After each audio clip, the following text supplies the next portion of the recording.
करते हैं और अगर ये हवा ही अगर दूषित हो जाए, जरा सोचिए, रिलीफ नहीं रह जाती। और खास तौर पे ये जो खास एस्पेक्ट है, यानी कि रिलीफ इन द एयर, ये अब बदल चुका है। रोजाना अगर आप देखें, बहुत कुछ हम चूज कर सकते हैं, जैसे कि खाना या पानी, जो भी हम ले रहे हैं, बट हवा एक ऐसी चीज है जिसे हम चूज नहीं कर सकते, बिकॉज जिस भी जगह हम जा रहे हैं हमें वहां की वो आबो हवा लेनी होगी। वी हैव टू इनटेक जो कि अवेलेबल है। Alright, I just pause for a while. आप लोग सब मुझे थोड़ा बता सकते हैं, आप लोग सबको मेरी आवाज आ रही है क्या? Because that might be clear for me. Can everybody listen to me? सभी लोग मुझे सुन पा रहे हैं कि नहीं? चैट बॉक्स के थ्रू बता दीजिए आप लोग, क्या आप लोग सब मुझे सुन पा रहे हैं कि नहीं पा रहे?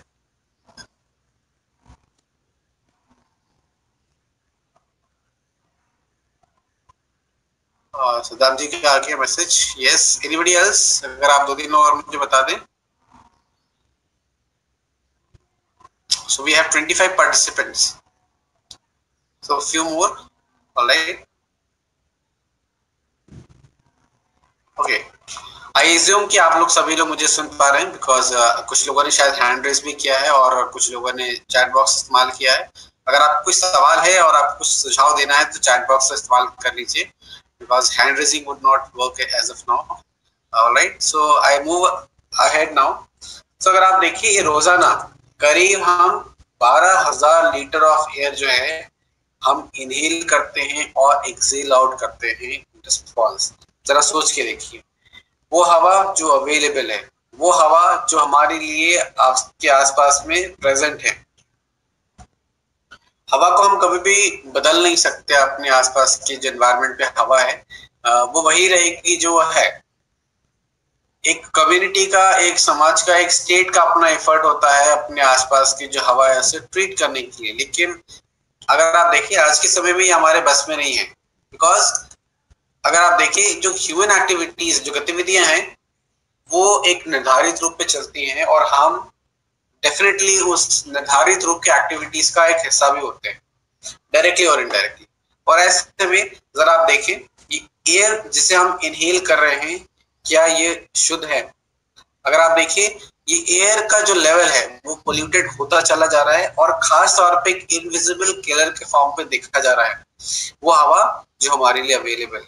लगभग 7 लाख से ज्यादा लोग सालाना एयर पोल्यूशन के कारण अपने जीवन को खो देते हैं। जरा सोच के देखिए, कोई भी बैड टीट्स नहीं थे, कोई भी हमारा बैड हैबिट्स नहीं थे, कोई भी और अदर बीमारी नहीं थी, मात्र पोल्यूशन के कारण ही ये समस्या हो गई, जिसके कारण इतने लाख लोग अपने जीवन को खो देते हैं। आज कोविड की सिचुएशन में लोग सारी चीजें काउंटिंग में, बिकॉज रेट जो जो जिस रेट से ये स्प्रेड हो रहा है, जिस रेट से अफेक्ट कर रहा है, लोग इससे काफी कॉन्शियसली देखते हैं। लेकिन क्या इससे पहले चीजें नहीं होती थी? बिल्कुल होती थी। क्या इससे पहले लोगों के स्वास्थ्य पे इम्पैक्ट नहीं आता था? बिल्कुल आता था। बट एक ही अंतर था, पहले शायद लोगों ने अपने जीवन का जो मूल्य समय है, जिसमें कि भाग दौड़ और फुल ऑन एक्टिविटीज, इसी में बिजी रहते थे, लेकिन कभी भी गौर नहीं किया इस एस्पेक्ट पे। लेकिन आज का जो समय है, इस कोविड-19 ने डेफिनेटली चैलेंजेस क्रिएट किए हैं, बहुत बुरे दिन भी दिखाए हैं, बट इससे एक बात है कि अपनी इम्यूनिटी को ठीक रखें और अपने जितना पॉसिबल हो सके अपने आसपास जो बेहतर माहौल है हम वो क्रिएट करके रख सकते हैं। That is in our hand. So अगर आप देखें, इसके अलावा इंडिया का एक डेटा है जिसकी 1,24,000 से ज्यादा लोग, इंडियन पीपल, 2017 का डेटा है, वो उनकी डेथ हुई थी just because of air pollution. यानी कि पोल्यूशन आफ्टर मैल न्यूट्रिशन एक बहुत बड़ा एक इम्पैक्ट डालता है, बहुत हद तक लोगों को इम्पैक्ट करता है, क्रोनिक समस्याओं से जुड़ी हुई, या खास तौर पे अगर आप देखें कई लोगों को ऐसी क्रोनिक समस्याएं रिलेट करती है डिफरेंट डिजीजेस से भी। तो जरूरी है कि हम इनको समझें, इस एस्पेक्ट को जानें और महत्व को जानें कि कैसे हम अपने आप को ठीक रखें। ऑलराइट, सो अगर आप देखिए, इनविजिबल किलर जो है वो कई सारे चैलेंजेस हैं जो लोगों को देता है। अगर आप देखिए लगभग 30% के आसपास के जो लंग्स के कैंसर हैं, जो डेथ हो रही है लंग्स कैंसर की वजह से, कहीं ना कहीं इनविजिबल किलर यानी कि पोल्यूशन की वजह से ही हो रही है। अगर आप देखिए 24% जो डेथ स्ट्रोक हो रहे स्ट्रोक की समस्या हो रही है और उनसे जुड़े हुए जो डेथ है वो कहीं ना कहीं इस गंभीर परिस्थिति यानी कि पोल्यूशन के कारण। लगभग 25% आपके जो डेथ है वो हार्ट डिजीज से भी संबंधित है और लगभग 43% डेथ जो कि लंग्स डिजीज से जुड़ी हुई है ये भी आपके ऐसे ही पोल्यूटेड एनवायरनमेंट की हवा के इनहेल से हो रही है। तो अगर आप देखिए बहुत बड़ा सिग्निफिकेंट कंट्रीब्यूशन है जो पोल्यूटेड हवा एक जो इनविजिबल किलर है वो कंट्रीब्यूट कर रही है। विशेष तौर पर देखिए एयर पोल्यूशन कैसे इम्पैक्ट करता है। अगर आप देखिए यूएन आपका जो विश्व स्वास्थ्य संगठन है इनके द्वारा भी आप कुछ रिसर्चेस है जिसमें आप देख सकते हैं एयर पोल्यूशन को देखा गया है it has a huge linkage हमारे इंटेलिजेंस पे। इंटेलिजेंस का सीधा सा तात्पर्य है हमारे लॉजिकल थिंकिंग एबिलिटीज। हम आप समझ सकते हैं इस इंटेलिजेंस के बारे में बहुत बेहतर। इससे जोड़ करके देखा गया है बहुत बड़ा सिग्निफिकेंट इम्पैक्ट डालता है ये पर्टिकुलर थिंग यानी कि पोल्यूशन का जो एनवायरनमेंट है। और वहीं पर अगर आप एक और डेटा देखिए जो खास तौर पे CNN द्वारा लॉन्च किया गया था, इसको भी आप स्टडी कर सकते हैं। खास तौर पे एयर पोल्यूशन को देखा गया है लगभग 3,20,000 से ज्यादा न्यू केसेस डायबिटीज के रिपोर्ट किए गए थे एक साल में। और इसका कारण क्या था? पोल्यूशन यानी कि दूषित हवा। जरा सोच के देखिए हमने डायबिटीज को अभी तक कैसे जाना है। ये हो सकता है हेरिडिटी हो, ये हो सकता है इनबॉर्न हो यानी कि पैदाइशी हो, या हो सकता है कि स्ट्रेस भरे लाइफ की वजह से हो। आज तक हमने यही जाना है। लेकिन पोल्यूशन से भी जुड़ा है ये एक नया एस्पेक्ट है। और डेफिनेटली ये जो रिसर्चेस है ये जो जितने आपके सर्वे रिपोर्ट्स हो रहे हैं ये हमें बहुत कुछ बता रही हैं बदलते परिवेश के बारे में, बदलते परिस्थिति के बारे में, एनवायरनमेंट के बारे में, एनवायरनमेंट के नेचर के बारे में, जिससे लोगों को कितने गंभीर समस्याएं हो रही हैं इसके बारे में। जरूरी है कि हम थोड़ा सा समय दें, थोड़ा सा समय निकालें और क्यों ना जाने इन सब चीजों के बारे में जो स्वास्थ्य को इम्पैक्ट करती है। हम नहीं हमारे आने वाले पीढ़ी को हम सिक्योर कर सके, क्यों ना इस बारे में सोचे। और ये सब कुछ आज के डेट में हो रहा है। अगर आप देखिए द गार्डियन जिनके अगेन रिपोर्ट में ये कहा गया है खास तौर पे लगभग वर्ल्ड की जो 30 मोस्ट पोल्यूटेड सिटीज है उनमें से 22 हमारे ही देश के हैं। तो सोच के देखिए। और इन 22 की अगर हम बात करें तो ये आपके कुछ नंबर्स हैं जिसमें कि काफी ज्यादा बदलाव आया है, यानी कि इंडियन सिटीज के नंबर काफी बदले हैं। इस लॉकडाउन के फेज में डेफिनेटली प्रकृति ने एक रेस्ट लिया है, प्रकृति ने अपने आप को काफी कुछ हील करने की कोशिश करी है, लेकिन फिर से अनलॉकिंग शुरू हो गई है। फिर से जो ह्यूमन एक्टिविटीज, जो गतिविधियां हैं इंसानों की वो बढ़ेंगी, फिर से पोल्यूशन का स्तर वैसे ही कहीं ना कहीं जाएगा अगर अभी लोग नहीं समझे तो। अगर आप देखिए एक बहुत बड़ा चंक है इंडियन सिटीज का जिसमें कि आप हम सभी लोग किसी न किसी शहर में स्थित होंगे और ये सिग्निफिकेंट उदाहरण दे रहे हैं कि पोल्यूशन की वजह से क्या सिग्निफिकेंट बदलाव आ रहा है। अगर आप देखें तो अगर बिजनेस स्टैंडर्ड के द्वारा बताया गया है कि खास तौर पे जिस पोल्यूशन का स्तर जो बढ़ता चला जा रहा है इसमें सबसे बड़ा प्रमुख कारण देखे गए हैं पार्टिकुलेट मैटर 10 की वजह से। यानी कि हवा में तो यूं तो बहुत सारे कण हैं, कुछ छोटे से लेके बड़े भी हैं, लेकिन कुछ ऐसे भी कण हैं यानी कि ये कण लिक्विड भी हो सकते हैं ड्रॉपलेट में, या हो सकते हैं कि आपके सॉलिड फॉर्मेट में हो, कैसे भी हो सकते हैं कण, या पॉलन या डस्ट के फॉर्म में हो, माइक्रोब्स बैक्टीरिया वायरस के फॉर्म में हो। ऐसे कण जिनका साइज 10 माइक्रोन है। इसकी वजह से जो एयरबॉर्न जो चैलेंजेस हैं वो बहुत ज्यादा बढ़ रहे हैं। सो अगर आप देखें there is no boundaries for air pollution, यानी कि यूं तो कई सारे शहरों पे पोल्यूशन का इम्पैक्ट है, लेकिन एयर पोल्यूशन के लिए कोई बाउंड्री नहीं। ये हवा सम्मिलित रहती है, मूव करती है, एंड डेफिनेटली अगर आप देखें ये लोगों के स्वास्थ्य को इम्पैक्ट करती है। विशेष तौर पे देखें अगर हम बाहर की हवा को देखें, अगर यानी कि एयर पोल्यूशन जो बाहर की हवा में हो रहा है घरों के बाहर, कौन कौन से प्रमुख कारण हो सकते हैं आप देख सकते हैं स्क्रीन पे। बहुत सारे प्रमुख कारण है, फैक्ट्रीज हो गए, इनसे निकलने वाले बहुत सारे गैसेस हो गए, जैसे कि CO2, SO2, nitrogen oxides, ozone, ये प्रमुख तरीके के आपके कुछ गैसेस हैं जो हवा के अंदर जो पोल्यूशन का स्तर उनको बढ़ाती है। इसके अलावा अगर आप देखें गाड़ियां जो रन कर रही हैं, इनमें से भी काफी हाइड्रोकार्बन्स रिलीज होता है, nitrogen oxides, sulphur dioxide, sulphur oxides, ozone, या खास तौर पे अगर आप देखिए पार्टिकुलेट मैटर 10 या 2.5 माइक्रोन की तादाद ज्यादा देखी जाती है। और इन सब के अलावा अगर आप देखें कुछ और भी फैक्टर्स हैं सोसाइटी में जो पोल्यूशन के स्तर को कंट्रीब्यूट करती है, जैसे कि स्टबल एंड वेस्ट बर्निंग।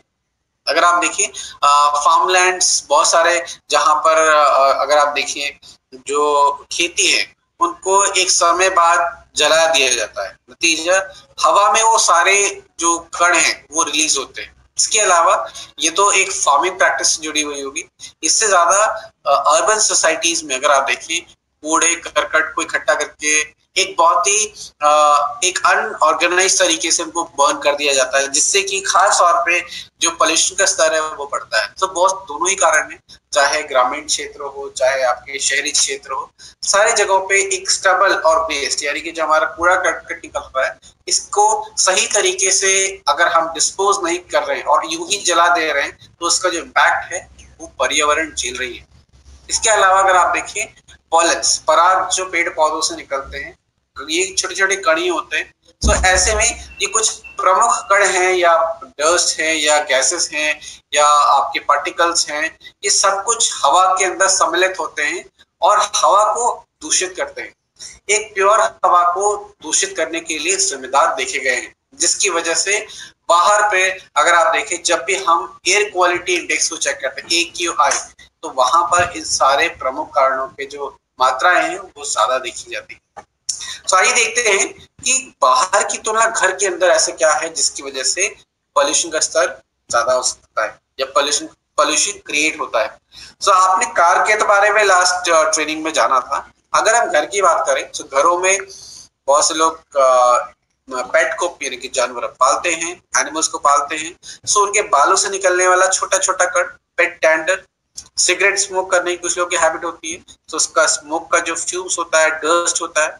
इसके अलावा हमारे घरों में ऐसे बहुत सारे ऑब्जेक्ट भी ऐसे होते हैं जो डस्ट को अपने अंदर एब्जॉर्ब करते हैं, और जब भी हम कभी उस पे एक सिंपली एक मोशन, एक फोर्स लगता है, वो डस्ट रिलीज होता है हवा में, जैसे कि सोफा, जैसे कि बेड, जैसे कि गद्दे, जैसे कि रजाई, जैसे कि तकिए।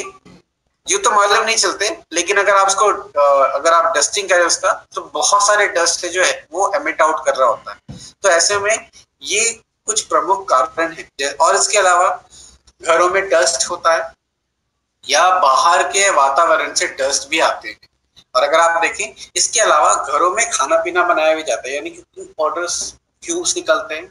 और इसके अलावा घरों में ऐसे बहुत सारे डैम्प एरियाज होंगे, क्लोज इनक्लोज्ड एरियाज होंगे, जहां पर बैक्टीरिया और वायरस ग्रो करते हैं और फलते फूलते हैं, जिससे कि अगर आप देखें इनके होने से जो पार्टिकुलेट मैटर में इनका जो कंट्रीब्यूशन है वो भी बढ़ता है। और यही हवा हमारे श्वास के जरिए हमारे शरीर के अंदर एंटर करते हैं, जिससे कि बहुत सारी बीमारियां भी होती हैं। बहुत सारे रिसर्चेस में देखा गया है, खास तौर पे जो एलर्जीज की समस्याएं हैं, मैं अगले आपको ट्रेनिंग में बताऊंगा, दिखाऊंगा भी कौन कौन से पोटेंट एलर्जेंस हैं या कैसे वो लोगों के इंसानों को अफेक्ट करते हैं। तो अगर आप देखें बहुत सारे ऐसे कंट्रीब्यूशन सोर्स है जहां से इंसानों के अंदर जो रेस्पिरेटरी श्वास की जो दिक्कतें हैं या श्वास के जरिए शरीर के अंदर ये छोटे छोटे कण जो डस्ट, पॉलन, ये लिविंग या नॉन लिविंग हो सकते हैं, ये एंटर करते हैं और क्रोनिक समस्याएं देने के लिए जिम्मेदार पाए जाते हैं।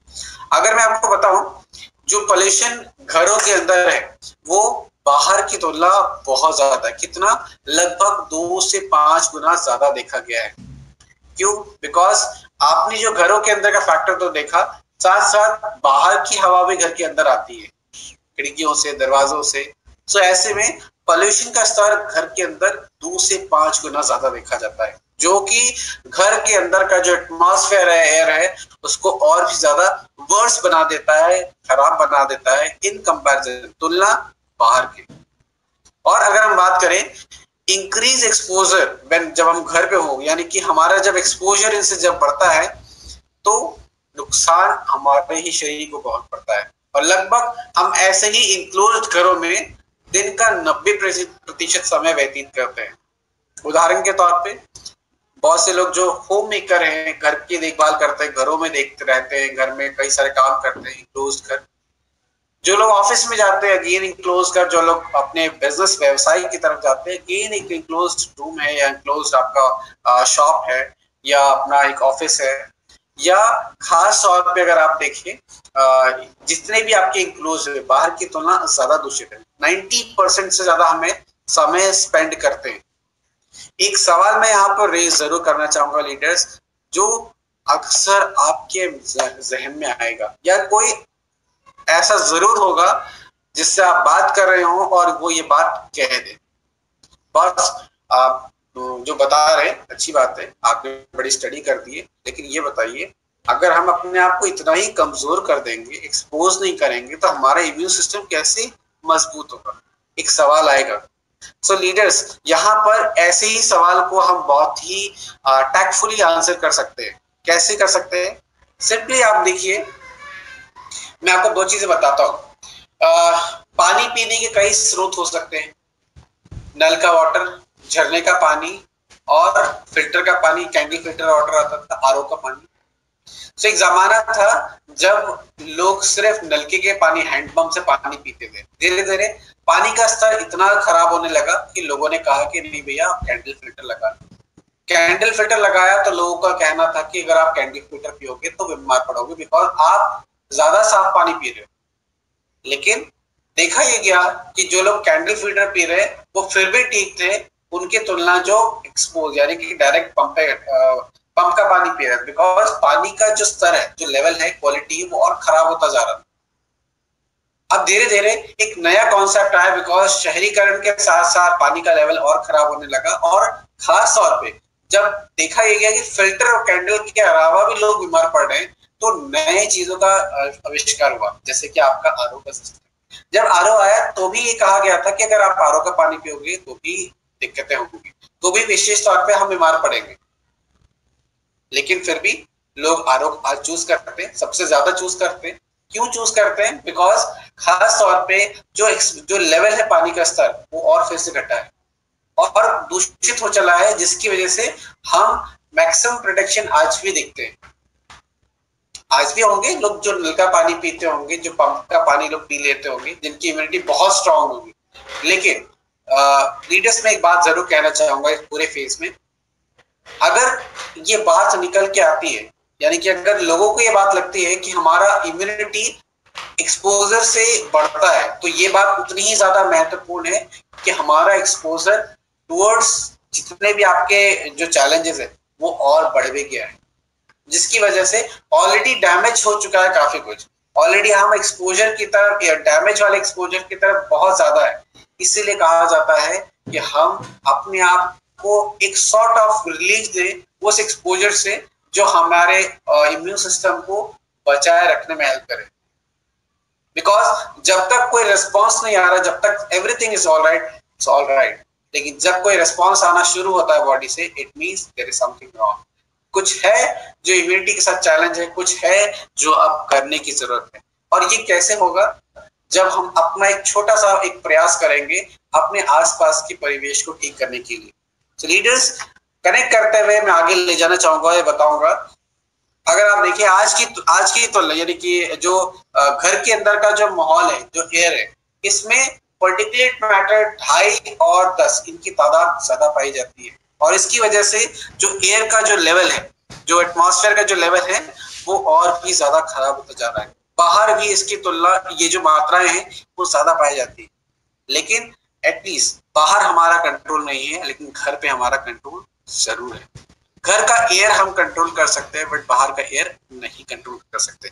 और इसलिए खास तौर पे अगर आप देखें, जान सकते हैं कुछ और भी इश्यूज जो कि हमें रियलाइज करने में हेल्प करेगा कि आखिरकार इम्पैक्ट कितना बड़ा है और किस तरीके से डैमेज हो सकता है। अगर आप देखिए, अगर इंसानों के नाक का अगर नेजल हेयर का एक कंटेंट एक बाल ले ले, तो क्रॉस सेक्शन कट करने से करीब वो 60 माइक्रोन का आता है। और इसकी तुलना एक बालू का कण जो हम फिर भी देख पाते हैं, बहुत छोटा होता है, जैसे आप लोग समझ सकते हैं, वो और छोटा होता है, हम देख नहीं पाते, वो भी 90 माइक्रोन का आता है। जरा सोच के देखिए, अगर हम इस ह्यूमन हेयर को नहीं देख पाते तो जरा सोच के देखिए 10 माइक्रोन और जो 2.5 माइक्रोन के तत्व है, पार्टिकल्स हैं, ये metal compound, gases, droplets, microbes, कुछ भी हो सकते हैं, क्या हम इसे देख पाएंगे? एब्सोल्युटली नो, नेकेड आई से तो नहीं देख पाएंगे।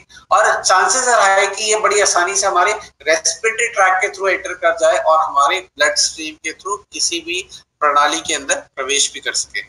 और जरा सोच के देखिए, अगर ये 2.5 माइक्रोन इतने गंभीर है, इतनी आसानी से फ्लो कर सकते हैं, तो जरा सोच के देखिए जो माइक्रोब्स होते हैं, बैक्टीरिया होते हैं, जो वायरस होते हैं, वो कितनी आसानी से कमोड कर सकते हैं हमारी बॉडी के अंदर, बहुत ही आसानी से मूव कर सकते हैं, बिकॉज बहुत छोटे हैं।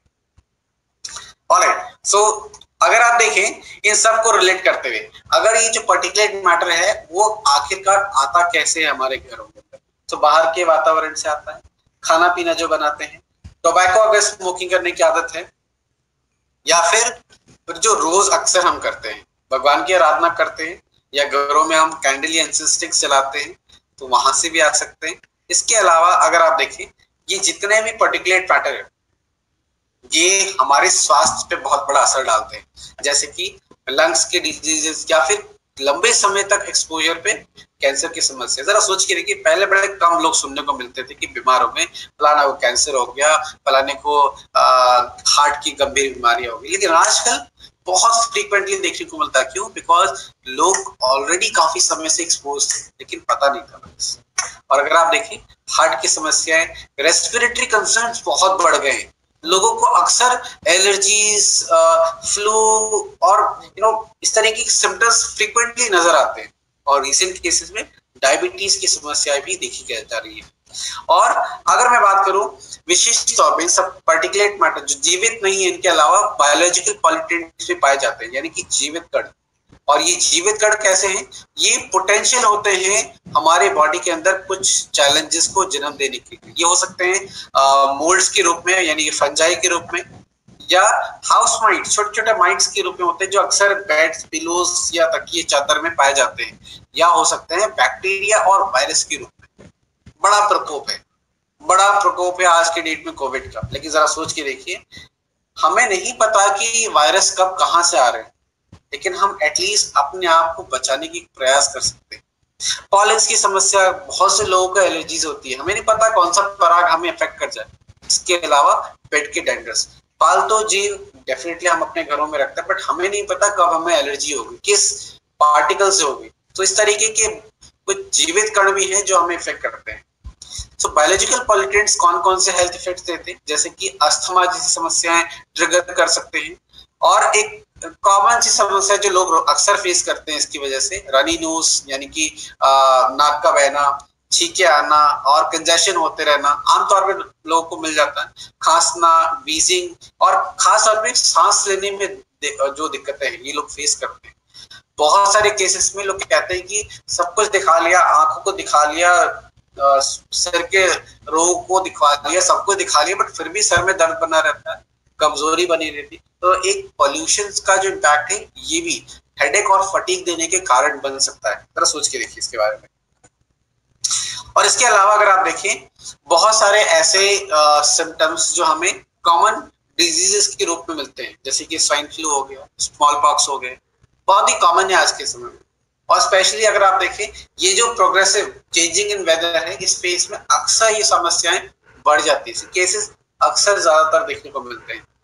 सो इन सारे सूरतों में कुछ और भी चीजें हैं जो इफेक्ट करती हैं, जैसे कि वोलेटाइल ऑर्गेनिक कंपाउंड गैसेस। ये टॉक्सिक गैसेस की कैटेगरीज में से आते हैं, और ये अक्सर हमारे हवा में शामिल होते हैं। आइए जानते हैं कहाँ कहाँ से। जैसे कि एयर फ्रेशनर्स, डिओड्रेंट्स अक्सर हम यूज करते हैं, जिनमें इस तरीके के आपके एरोसॉल्स, टॉक्सिक गैसेस का इस्तेमाल होता आता है। इसके अलावा पेंट्स, इसके अलावा क्लीनिंग प्रोडक्ट्स एंड कॉस्मेटिक्स। हालांकि मैं बता दूं, आपके जो डिओड्रेंट्स आते हैं इनमें सीएफसी नहीं है, it is free from chlorofluorocarbon, free, no irritate on the skin. इसके अलावा अगर आप देखें, वुडन फर्नीचर, होम फर्निशिंग, या scented candles and tobacco smoke, ये सारे ऐसे सोर्सेस हैं जिनमें से ये गैसेस रिलीज होते हैं। घरों में जब भी हम पेंट कराते हैं बड़ी ही मनमोहक खुशबू आती है, लेकिन ये आपके ऐसी टॉक्सिक गैसेस की स्मेल। गाड़ी खरीद के लाते हैं बड़ा ही स्मेल अच्छा आता है, लेकिन जो स्मेल अच्छी आती है वो किसकी है? ऐसी वोलेटाइल कंपाउंड्स की जो सीट के लेदर की कवरिंग पे चढ़ाया जाता है।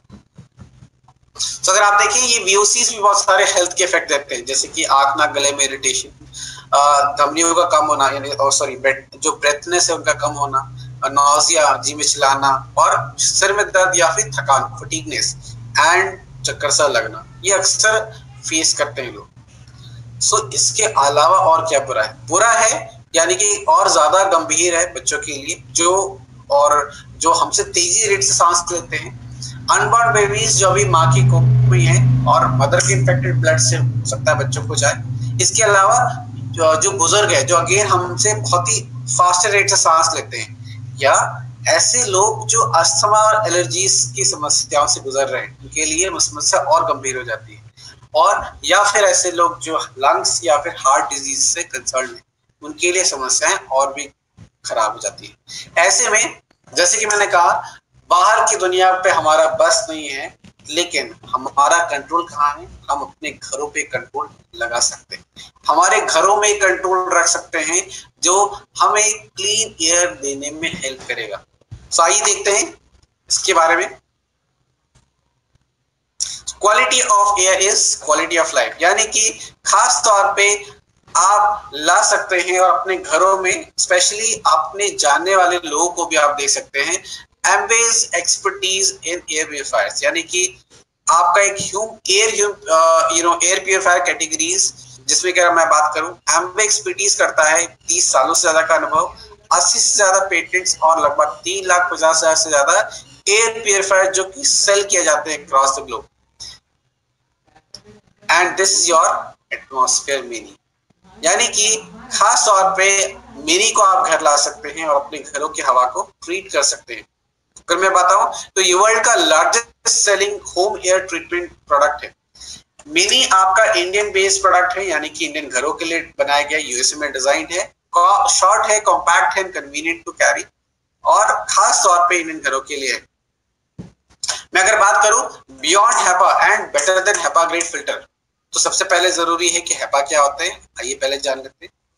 तो अगर मैं बात करूं अभी रिसेंटली खास तौर पे आपके जो इंडियन एंडोडोंटिक सोसाइटी है, जो डेंटिस्ट लोग कंसर्न रखते हैं, इन्होंने भी प्रेस्क्राइब किया है कि आप अपने जो क्लिनिक में खास तौर पे जो एयर का स्टैंडर्ड है उसे मेंटेन करें, ताकि पेशेंट्स को जो एयरबॉर्न चैलेंजेस है वो ना हो। और इसके लिए हेपा ग्रेड के फिल्टर्स को सजेशन दिया गया, हेपा ग्रेड 13 एंड 14 का सजेशन आया है। तो अगर आप देखें, इसके अलावा आइए जानते हैं कि हेपा क्या होते हैं। हेपा होते हैं हाई एफिशिएंसी पार्टिकुलेट एयर, यानी कि ये बहुत ही एफिशिएंट तरीके से हवा को फिल्टर करते हैं और कैप्चर करते हैं अपने अंदर up to a size of 0.3 micron with 99.97% efficiency, यानी कि हवा में बड़े से बड़ा particle up to a smallest size, कितना छोटा? 0.3 माइक्रोन। 0.3 माइक्रोन तक फिल्ट्रेशन करने की क्षमता रखता है, इससे छोटा नहीं कर सकते, बट यहां तक कर सकते हैं, 0.3 माइक्रोन तक कर सकते हैं, और किस क्षमता के साथ में? 99.97% एफिशिएंसी। अगर मैं बात करूं इसकी तुलना आपका मिनी क्या करता है, आइए जानते हैं। So something better than HEPA and beyond HEPA आपका जो मिनी है वो लाता है again a grade of filtration from HEPA which is more than a normal HEPA grade of filtration up to a smaller size 0.0024 micron, यानी कि लगभग 0.3 micron से 125 गुना और छोटे साइज तक का फिल्ट्रेशन देता है with efficiency of 99.99% single pass go में, यानी कि सिंगल गो में इतने छोटे साइज तक के पार्टिकल को फिल्टर करने की क्षमता रखता है, और वो भी 99.99% क्षमता के साथ। अगर मैं बात करूं कितना छोटा है 0.024, जैसे कि मैं बात कर रहा था, एक उदाहरण दिया गया है। मैंने 2.5 माइक्रोन के यहाँ पर हमने चुना है ब्लू व्हेल की तुलना। ब्लू व्हेल बहुत बड़ा हो गया, एक बड़े से जहाज की तुलना अगर आप देखें, हमारा एक सालमन का छोटा सा सॉफ्ट शेल्स इतना छोटा हो सकता है। इस ब्लू व्हेल की तुलना इंसान भी कोई मायने नहीं रखता। जरा सोच के देखिए सॉफ्ट जेल्स कितना छोटा हो सकता है, कितना छोटा हो सकता है 0.0024। यानी कि लगभग 125 गुना छोटा 0.3 माइक्रोन से और भी। अगर मैं बात करूं, बहुत सारे प्रोमिनेंट वायरसेस हैं जो आप देख सकते हैं अपने स्क्रीन पे। ये सारे वायरसेस जो हैं, इनके साइज पे अगर आप गौर करें, जैसे variola smallpox 0.224, corona SARS का जो वायरस निकला था 0.11 माइक्रोन, H1N1 स्वाइन फ्लू का जो वायरस है 0.10 माइक्रोन, इन्फ्लुएंजा ए का यानी बर्ड फ्लू का जो वायरस है 0.098 माइक्रोन, और राइनो वायरस यानी कि कॉमन कोल्ड का वायरस अक्सर लोगों को इन्फेक्ट करता है। जरा सोच के देखिए, क्या 0.3 माइक्रोन का फिल्टर इनको फिल्टर कर सकता है क्या? 0.3, जरा ध्यान से देखिए, बिकॉज इनमें से कॉमन ये सारे वायरस हैं जो आमतौर पे लोगों को होती है, आमतौर पे। और अगर आप देखें 0.3 माइक्रोन एक लिमिटेशन हो जाती है, यानी कि उससे छोटा वो नहीं कर सकता। लेकिन आपका अगर मिनी की बात करें तो यस डेफिनेटली 0.0024 यानी कि बड़ी आसानी से इस रेंज के हर माइक्रोब्स को ये फिल्टर करने की क्षमता रखता है, बहुत ही आसानी से। और यही वजह है कि आप लोगों को सजेस्ट कर सकते हैं आज के समय में स्पेशली अपने घरों को सिक्योर करें। आने वाले समय में भी अपने घरों के लोगों को सिक्योर करने के लिए आप इस प्यूरिफायर के बारे में बता सकते हैं, जो 300 से ज्यादा पैथोजेंस को ट्रैप करता है, 15 से ज्यादा कॉन्टेमिनेंस गैसेस को ट्रैप करता है, हाउसहोल्ड ओडर्स को ट्रैप करता है। और इसके अलावा अगर हम बात करें और भी बहुत सारे फंक्शन, जैसे कि 95+ bacterian bacterial spores, 80+ virus and 70+ fungi and their spores. Spores बहुत छोटे होते हैं, बहुत ही छोटे। इसके अलावा pollens, allergens and dust smoke, इन सभी को ये ट्रैप कर लेता है। अगर मैं बात करूं 15 से ज्यादा कॉन्टामिनेंस गैसेस, जैसे कि आपके फॉर्मल्डिहाइड, बेंजीन, जो कॉमनली अपने घरों में पाए जाते हैं अलग अलग सोर्सेज के माध्यम से, तो ये अपने अंदर एब्सॉर्ब कर लेता है। नाइट्रोजन डाइऑक्साइड जो कि गैस अप्लायंसेस से आता है, उनको एब्सॉर्ब करता है, and sulphur dioxide and ozone. अगर आप देखें, ये कुछ प्रमुख गैसेस भी हैं जो आपके एयर क्वालिटी इंडेक्स में चेक किए जाते हैं। इसमें 5 तत्वों की बात होती है। तो इसके अलावा ये हमारे हाउस होल्ड के कुछ ऑर्डर्स को भी ये ट्रैप कर लेता है, जैसे कुकिंग के ऑर्डर्स, पेट के जो दुर्गंध आते हैं, या सिगरेट के स्मोक, या क्लीनिंग प्रोडक्ट्स के, इस तरीके के जितने ऑर्डर्स हैं इसको ट्रैप कर लेता है। So we provide with mini a best in class of filtration, यानी कि B for better than HEPA grade, E for efficiency 99.99% and smallest particle removal, यानी कि छोटे से छोटा साइज अप टू 0.0024 माइक्रोन। और इसके अलावा it traps a lot many things, जिसके बारे में अभी आपने जाना है। ऑलराइट, सो अगर आप देखें किस रेट के साथ एक शुद्धावा दे रहा है, इसके बारे में जानते हैं, यानी क्लीन एयर डिलीवरी रेट। सो आपका ये जो मिनी है वो क्लीन एयर डिलीवरी रेट देता है 220 मीटर क्यूब पर आवर। तो ध्यान रखिएगा, एक सवाल यहाँ पे भी आता है, बहुत से लोग जो डील कर रहे होंगे XYZ ब्रांड के साथ में कंपटीशन में होंगे, तो अक्सर उनको फेस करना होगा CADR बॉस आपका कम है, हमारा बहुत ज्यादा है। तो जरा सोच के देखिए, क्लीन एयर यानी कि जो भी उस मशीनरी ने फिल्टर कर दिया वो कितनी फास्टर रेट से दे रहा है। तो जो लोग कहते हैं कि आपका कम है, तो जरा उनको बताइए भी दीजिए कि आपका जो यूनिट है, यानी कि जो आपका जो अप्लायंस है, उसने जो फिल्टर किया है वो अभी भी काफी कम स्टैंडर्ड में एज कंपेयर टू मिनी। और मिनी जो फिल्टर कर रहा है that is the utmost standard जो कि इस समय फिल्ट्रेशन रेंज में अवेलेबल है। और ये सब कुछ आपको दे रहा है 220 मीटर क्यूब पर आवर। इसको समझने के लिए, अगर 200 स्क्वायर फीट का एरिया है तो इस घर में अगर आप देखिए, इस एरिया में 1 घंटे में 5 बार फिल्ट्रेशन कर सकता है। अगर 244 स्क्वायर फीट का एरिया है तो 1 घंटे में 4 बार, और अगर यही साइज 325 स्क्वायर फीट के एरिया में है तो 1 घंटे में 3 बार। और जब मैं कहता हूं कि एक बार कितने देर में देता है, तो लगभग 25 से 30 मिनट के अंदर फिल्ट्रेशन करने की क्षमता रखता है, अगर आइडियल साइज कुछ इस तरीके से है। और अगर थोड़ा सा बड़ा है, जैसे कि लिविंग रूम में रहना, तो यहाँ पर डेफिनेटली बिकॉज ओपन है, फ्रीक्वेंटली गैस का एक्सचेंज होता है, तो takes a time approximately 1 hours के आसपास आपको लग जाएगा, बिकॉज वो लिविंग एरिया है, इट इज ओपन, लगातार फ्रीक्वेंटली गैसेस का एक्सचेंज होता जाना है। कैसे काम करता है आइए जान लेते हैं, बिकॉज आफ्टर दिस यानी कि नेक्स्ट सेक्शन में हम इसको रिलेट करेंगे कुछ और एस्पेक्ट्स के साथ, इसलिए मैंने आज ये वर्किंग वाला पार्ट चुना है। तो अगर आप देखिए मिनी में 3 रेंज के फिल्ट्रेशन अलग अलग, एक ही फिल्टर में 3 ग्रेड के फिल्टर लगे, जस्ट लाइक आपके कार के एयर प्यूरिफायर में लगे रहते हैं। तो अगर आप देखिए सबसे पहला जो फिल्टर है वो कुछ इस तरीके का है, और जो मिडिल रेंज का फिल्टर है वो जिस तरीके का है, और इसके अंदर आपका एक और फिल्टर, ये सब कुछ एक ही फिल्टर के अंदर पैक्ड होता है। आइए जानते हैं सबसे पहला फिल्टर, प्री फिल्टर कैसे काम करता है। ये कैप्चर करता है जितने भी बड़े साइज की पार्टिकल हेयर हैं, डस्ट हो गए, इनको कैप्चर करता है सिंगल गो में। इसके अलावा पार्टिकुलेट फिल्टर जो आपका सेकेंड स्टेज ऑफ फिल्टर है, ये कैप्चर करता है 2.5 से लेकर के स्मॉलेस्ट साइज के पार्टिकल को सिंगल गो में, यानी कि 99.99% सिंगल गो में ही ये इसको फिल्टर कर लेता है। लगभग अगर आप देखिए जो फोल्डेड है ये लगभग 95 बार फोल्ड किया गया है, और इस ग्रेड का फिल्ट्रेशन आपको देता है। मैं अगर बात करूं इसके अलावा कार्बन फिल्टर, यानी कि जो थर्ड स्टेज का फिल्टर है, इसमें एक्टिवेटेड कार्बन्स ऐड किए गए हैं जो आपके घरों में जितने गैसेस कॉन्टामिनेंट्स हैं उनको एब्सॉर्ब कर लेता है, और लगभग 44 फुटबॉल फील्ड के बराबर का सर्विस एरिया जनरेट करता है ताकि उस गैसेस को ट्रैप कर सके। अगर हम बात करें इन सभी चीजों यानी मैकेनिज्म के अलावा, ये लोगों को देता है बियॉन्ड ट्रस्ट यानी सर्टिफिकेशन एंड वेरिफिकेशन का एक साथ, जो कहीं ना कहीं विश्वास को और पुख्ता करने में हेल्प करता है। आइए बात करते हैं इसके बारे में। सो ये आपका प्रोडक्ट सर्टिफाइड है आपके, वेरीफाइड है एंड अप्रूव भी है आपके ब्रिटिश एलर्जी फाउंडेशन, जो कि UK allergy UK seal of approval को देता है।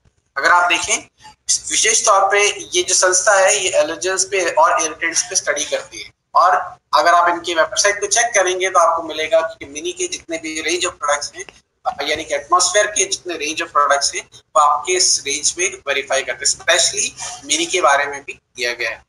इसके अलावा association for home appliances manufacturer, ये भी आपके मिनी के CIDR को वेरीफाई करते हैं। और इसके अलावा European council for allergy research foundation ECARF, ये भी आपके एलर्जीज पे स्टडी करते हैं, और इनके द्वारा भी जो एलर्जेंस हैं जिसको ये मिनी फिल्टर आउट कर लेता है, इसके बारे में वेरिफिकेशन दिया गया है, और इस सबके सर्टिफिकेट्स अवेलेबल है, आप चाहे तो उसे दिखा भी सकते हैं। तो अगर आप देखिए एक बहुत ही क्लियर कट ट्रांसपेरेंट डायरेक्शंस हैं जिसमें कि आप लोगों को मिनी के जो स्टैंडर्ड्स हैं उसके बारे में बता सकते हैं। सो लीडर एक सवाल आ सकता है, बॉस इतना अच्छा बताते हैं, इतना अच्छा आपने बोल दिया, इतना अच्छा कुछ बता दिया है, लेकिन एक बात बताइए बॉस कि आपका प्रोडक्ट मार्केट में क्यों नहीं दिखता है? मतलब इतना ही अच्छा है तो भाई एडवर्टीजमेंट आना चाहिए, इतना ही अच्छा है तो हाथों हाथ मार्केट में दिखना चाहिए। ऐसे सवाल भी आएंगे बिकॉज बहुत कॉमन सा है, और कस्टमर के ऐसी क्वेरीज आने बहुत ही लाजमी है। उनको बताइए कि एक डायरेक्ट सेलिंग मॉडल है जिसमें कि शॉप सेलिंग नहीं होती, ये आपके थ्रू ही डिस्ट्रीब्यूट होता है, यानी कि आप डायरेक्टली लोगों से कॉन्टैक्ट करते हैं, उनको बताते हैं। तो यहाँ पर डेफिनेटली आप ही हैं जिनके माध्यम से प्रोडक्ट मिल सकता है, और आपकी कंसल्टेशन से आप इस प्रोडक्ट के बारे में जान भी सकते हैं। ऑलराइट, तो इसके अलावा अगर आप देखिए लेट मी करेक्ट यू, ये कुछ सिंप्लिसिटी बियॉन्ड, यानी कि इतने सिंप्लिसिटी के साथ साथ एक स्मार्ट ऑपरेशन भी अपने साथ रखता है। अगर आप देखिए कि मिनी का एक फ्रंट पैनल है जिसमें कि ये 3 जो आप देख रहे हैं इंडिकेटर्स, ये आपके फैन स्पीड को बताता है, top speed is 3, on off button and wifi का ऑप्शन देता है, और इसके अलावा ये जो आप देख रहे हैं ये आपका एयर क्वालिटी मॉनिटर है, हवा में एयर क्वालिटी कैसी है, अगर प्यूरिफाइड है तो ग्रीन, और अगर जैसे जैसे सबसे पहले तो ये रेड होगा अगर पॉल्यूटेड है, एंड देन फिल्ट्रेशन होते होते ये ऑरेंज, एंड जब पूरी तरीके से हवा प्यूरिफाई हो जाएगी तो ग्रीन बटन में इंडिकेटर जल जाता है। इसके अलावा इसके बगल वाला जो है ये फिल्टर मोड बताता है, यानी कि अगर आपका फिल्टर एकदम नया है, एकदम एकदम सही है, फिल्टर एकदम कंडीशन, तो ग्रीन, और जैसे जैसे फिल्टर की लाइफ घटने लगेगी ये ऑरेंज और रेड में कन्वर्ट हो जाएगी। इसके अलावा आपका मिनी जो है ये स्मार्ट ऑपरेशंस यानी कि कई मोड में भी आता है। इस समय जो आप देख रहे हैं ये आपका ऑटोमेटिक मोड ऑन है, यानी कि अपने आप ही हवा में पार्टिकुलेट मैटर को सेंसिटाइज करके ये फैन स्पीड को घटाता बढ़ाता है। एक मोड आता है मैनुअल, जिसमें कि आप अपने हाथ से मैनुअली इस बटन को प्रेस करके स्पीड को घटाते बढ़ाते हैं। एक आता है नाइट मोड, जो आप रात के समय ऑपरेट करते हैं। एक बार जब रूम पूरा फिल्टर हो जाता है तो आप नाइट मोड पे रखते हैं, ताकि बहुत ही एक स्लीपिंग मोड पे मिनी चल रहा होता है। जैसे ही हवा में स्तर बढ़ता है पोल्यूशन का, ये फिल्टर करता है और फिर वापस स्लीप मोड पे चला जाता है। इस तरीके से आपका मिनी जो है वो कंटिन्यूसली हवा में प्रोटेक्शन का स्तर है वो बनाए रखता है। बहुत ही सेंसिटिव है, कॉम्पैक्ट है और एफिशिएंट भी है। अगर मैं बात करूं एक्स्ट्रा सेंसिटिव यानी कि पार्टिकल डिटेक्शन कर लेता है, 5 kg का है, बहुत ही लाइट है। और इसके अलावा दिस हैज रिड्यूस यानी कि 38 वॉट ही है सिर्फ, आम रेफ्रिजरेटर की तुलना जो 100 से 200 वॉट लेते हैं। और इसके अलावा एक स्मार्ट एक्सपीरियंस भी देता है, यानी कि अब आप एटमॉस्फेयर कनेक्ट के एक ऐप के जरिए अपने मिनी को आप कनेक्ट कर सकते हैं और इसे रूम में किसी भी जगह ब्लूटूथ रेंज में आप चला सकते हैं थ्रू दिस ऐप, या फिर वाईफाई से कनेक्ट करके आप किसी और शहर से भी इसको ऑपरेट कर सकते हैं, यानी कि IoT इंटरनेट ऑफ थिंग्स से भी आप इसको चला सकते हैं। इसमें क्या आप देख पाएंगे एयर क्वालिटी, यानी कि जो हवा में जो क्वालिटी का जो लेवल है वो आप चेक कर पाएंगे किसी भी समय किसी भी जगह। और इसके अलावा फिल्टर की लाइफ को ट्रैक कर सकते हैं और सिस्टम के रिएक्टिवनेस को आप मेजर कर सकते हैं, एडजस्ट कर सकते हैं, फंक्शंस को कैसे रखना है, बढ़ाना है, ऑटोमेटिक करना है, हर चीज आप कंट्रोल कर सकते हैं अपने इस पर्टिकुलर मोड से। ऑलराइट, सो इसके अलावा अगर आप देखें एक बहुत ही खास फंक्शन जो इसके साथ जुड़ा हुआ है वो है 3 इयर्स की वारंटी, यानी कि सब कुछ मिलता है आपको 3 साल की वारंटी के साथ में। अगर आप देखिए एक सर्विस नंबर भी दिया है जिसपे आप फोन करके अपने घर बैठे इस प्रोडक्ट की सर्विस भी ले सकते हैं। और इसके अलावा अगर आप देखिए, let me just revise it अगर आपने मिस कर दिया हो, तो ये सर्विस नंबर है 84484536। ये आपका होम सर्विस नंबर है जिसके जरिए घर बैठे आप इसकी सर्विस की फैसिलिटीज ले सकते हैं। इसके अलावा ये आपके सर्विस सेंटर्स हैं जो कि 9 AM से लेके शाम के वक्त ये खुले रहते हैं, संडे को ये क्लोज रहता है, जिसमें आप सिटीज देख सकते हैं, सारे सिटीज में इसके सर्विस सेंटर्स लोकेटेड है। ऑलराइट, सो प्राइसिंग की बात कर लेते हैं। कॉस्ट प्राइसिंग बहुत अहम है। अगर खास तौर पे अगर आप देखें तो आपके पास जो लेफ्ट हैंड साइड पे दिख रहा है ये आपका स्काई वर्जन है, यानी कि जो आपके जो अक्रॉस द ग्लोब जो मॉडल चल रहा है, जो यूज किया जा रहा है मिनी का जो लार्जर वर्जन स्काई नाम से, ये कुछ इस तरीके से है। ये जो बगल वाला आपके राइट हैंड साइड पे है ये इंडियन वर्जन है मिनी का जिसे इस्तेमाल किया जाता है, और दोनों में बहुत डिफरेंसेस भी है, आप देख सकते हैं। ऑलराइट, सो इसके अलावा अगर मैं बात करूं स्पेशली अगर मिनी की प्राइसिंग की बात करें तो ये खास तौर पे आपके पास आता है बहुत ही खास एक अट्रैक्टिव DAB प्राइस पे 49,999 with a PV of 441 and your business volume 35, और MRP इसका जो है वो है आपका 60,000 रुपीज। सो करेंटली आपके पास में ऑफर भी चल रहा है, यानी कि 30,000 पे आप परचेज करें, या फिर एक ऑफर आपके पास चल रहा है 37,999 with 1 replacement filter is there. So as and when आपकी वेबसाइट या स्टोर पे अवेलेबल है आप इसे परचेज भी कर सकते हैं। सो डेफिनेटली अगर आप देखें अपने इस प्रोडक्ट को आप उन लोगों तक पहुंचा सकते हैं जो अपने घरों की हवा को ट्रीट करना चाहते हैं, उसे ठीक रखना चाहते हैं, और डेफिनेटली अपने जो एक्सपोजर है उसको रिड्यूस करते हुए अपने स्वास्थ्य को भी मेंटेन करना चाहते हैं with the cleanest of air. तो अगर आप लीडर्स, ये सारी चीजें हैं जो आप शेयर कर सकते हैं और लोगों को बता सकते हैं। और इसके अलावा अगले सेशन में, यानी कि अगले बार जब मिनी का कोई सेशन रखेंगे तो वहां पर कुछ और की बात करेंगे along with basic content of mini, जो हमें हेल्प करेगा और भी कई एस्पेक्ट से रिलेट करने के लिए, जहां पर हम मिनी को प्रोजेक्ट कर सकते हैं, जहां पर हम मिनी की बात कर सकते हैं लोगों के साथ में। Alright, so stage is yours. अगर आप